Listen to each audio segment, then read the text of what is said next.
Hey everyone, today I'm reviewing this 4K Sports Ultra HD 30mm waterproof action camera, a budget GoPro alternative. I picked this one up on eBay and it claims to give you all the action camera features without the high price tag. In this video, we're going to test the design, video quality, accessories, battery life, and figure out if it's actually worth your money. Whether you're into hiking, biking, water sports, or just casual vlogging, we'll see if this little camera can keep up. Starting with the build, this camera is compact, lightweight, and feels solid for a budget device. The buttons are responsive, and it has a simple menu system that's easy to navigate. The included waterproof case allows you to go up to 30 meters underwater, which is great for snorkeling, swimming, or rainy day adventures. Mounting options are surprisingly versatile. You get helmet mounts, handlebar mounts, and a basic tripod adapter. While the plastic accessories aren't as sturdy as GoPro's official mounts, they're fine for casual use. One thing to note is that the case slightly reduces touch responsiveness.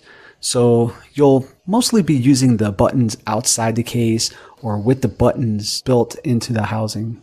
The camera claims 4K at 30 frames per second, and yes, it can do that, but keep in mind, this is a budget sensor. Colors look decent in daylight, though shadows and low light scenes may appear a bit noisy or soft. If you're filming outdoors on a bright day, it captures footage that's crisp enough for YouTube or Instagram. Now, it does also offer 1080p and 720p options if you want to save memory or have smoother playback. Photos max out at 12 megapixels, which is fine for casual use, social media, or quick snapshots. For comparison, it's not going to compete with high-end GoPros in dynamic range or color accuracy, but considering the price, the results are impressive for what it is. Shooting at 1080p can actually look better in some situations because the camera's sensor is better optimized for lower resolutions. So you can get smoother video with less digital noise. Audio in this camera is basic, mostly mono, and wind noise can be noticeable outdoors. It's not going to replace a dedicated microphone, but if you're planning to add music or voiceover later, it does the job. As for features, it has a time-lapse mode, loop recording, and slow motion at 720p. Now the LCD screen on the back is helpful for framing your shots, though it's small. So you'll want to double check your angles if you're doing action shots. Battery life is average, around 90 minutes per charge.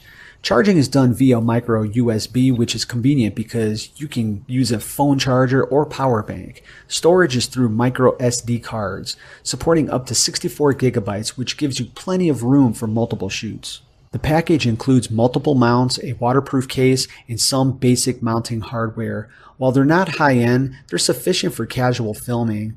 If you're comparing this to a GoPro bundle, you're saving hundreds of dollars.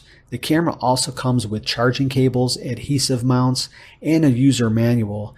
It's impressive for the price, especially if you're just starting out with an action camera or you need a backup camera. You can mount it on helmets, bikes, tripods, or even handheld sticks for versatile shooting. One thing I like is that it covers almost every basic scenario without needing extra accessories. In real-world testing, the camera handled okay on bike trails, pool swims, and casual vlogging.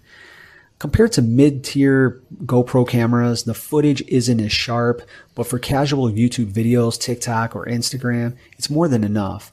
If you're new to action cameras or want something cheap to experiment, this is a pretty good camera to just kick around.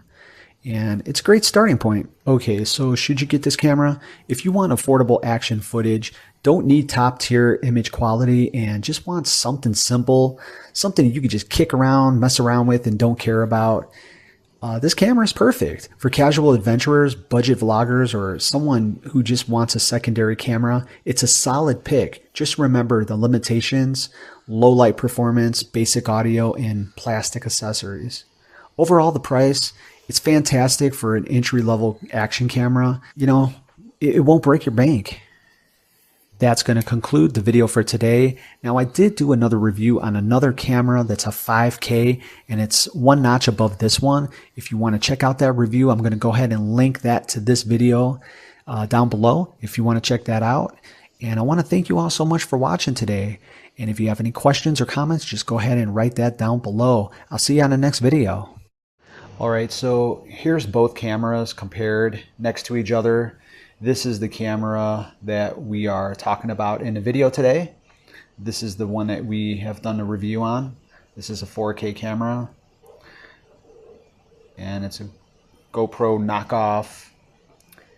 And this one is slightly better. It's a little bit more expensive, but it is a lot better. As you can see, it has a screen right here in the front of the camera, and it also has a touch screen on the back. So the back has a touch screen, and the picture is a lot better on this one, and it's just a little bit more money. This one cost me around 55, 60 bucks, and this one was about 20 bucks.